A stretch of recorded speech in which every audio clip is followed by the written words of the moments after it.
السلام علیکم، welcome to info studio. آج کی اس ویڈیو میں آپ کو حضرت محی الدین ابن عربی کی وہ پیشن گوئی اور دعا کے بارے میں بتاؤں گا جو حضرت محی الدین ابن عربی نے ارطغرل سے کی تھی۔ پہلے میں آپ کو حضرت محی الدین ابن عربی کے بارے میں بتاتا ہوں کہ حضرت محی الدین ابن عربی کون تھے۔ اسلامی تاریخ میں آج تک دو بڑے اسلامی دانشور گزرے ہیں، نمبر 1 مولانا روم اور نمبر 2 حضرت محی الدین ابن عربی۔ حضرت محی الدین ابن عربی 1165 میں اسپین میں پیدا ہوئے۔ اللہ تعالیٰ نے ان کو بہت علم عطا کیا ہوا تھا۔ یہ علم حروف اور علم نجوم کے ماہر تھے۔ لوگ ان کے علم سے بہت متاثر تھے۔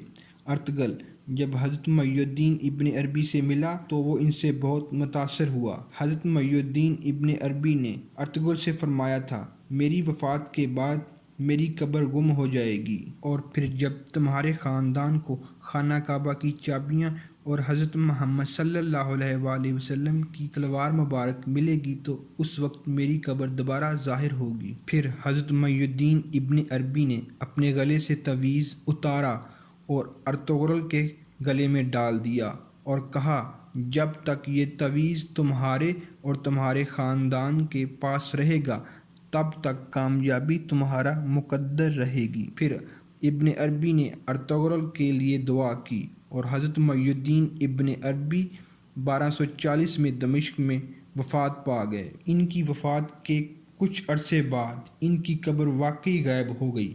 لوگوں نے ان کی قبر کو بہت تلاش کیا لیکن ان کی قبر کہیں بھی نہیں ملی۔ ابن عربی کی پیشن گوئی 300 سال بعد 1516 میں پوری ہوئی۔ 1510 میں سلطان سلیم اول سلطنت عثمانیہ کا حکمران بنا۔ اس نے 1516 اور 1517 میں شام، اردن، فلسطین اور مصر کو فتح کر لیا۔ سلطان سلیم نے 1516 میں جب شام کو فتح کیا تو اس وقت شام کے دارالحکومت دمشق میں ابن عربی کی قبر دوبارہ ظاہر ہوتی ہے۔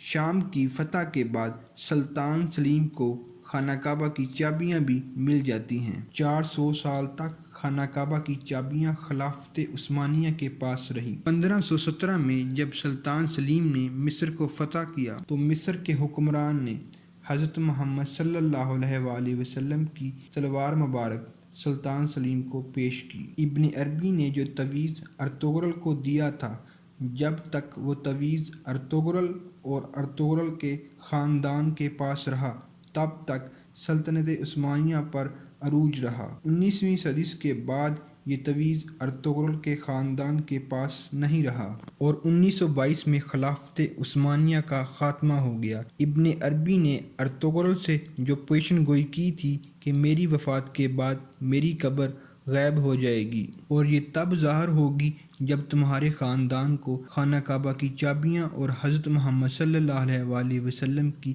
تلوار مبارک ملے گی، یہ ایسے ہی ہوا اور ابن عربی کی پیشن گوئی سچ ثابت ہوئی۔ اور ابن عربی نے جو تعویذ ارطغرل کو دیا تھا وہ 19ویں صدی کے بعد خلافت عثمانیہ کے پاس نہیں رہا۔ پھر واقعی ہی 1922 کو خلافت عثمانیہ کا خاتمہ ہو جاتا ہے۔ ایسے یہ بات بھی سچ ثابت ہو جاتی ہے کہ جب تک ابن عربی کا تعویذ خلافت عثمانیہ کے پاس رہتا ہے تب تک خلافت عثمانیہ پر عروج رہتا ہے۔ جس وقت یہ تعویذ خلافت عثمانیہ کے ہاتھ سے چلا جاتا ہے تو اس وقت خلافت عثمانیہ کا خاتمہ ہو جاتا ہے۔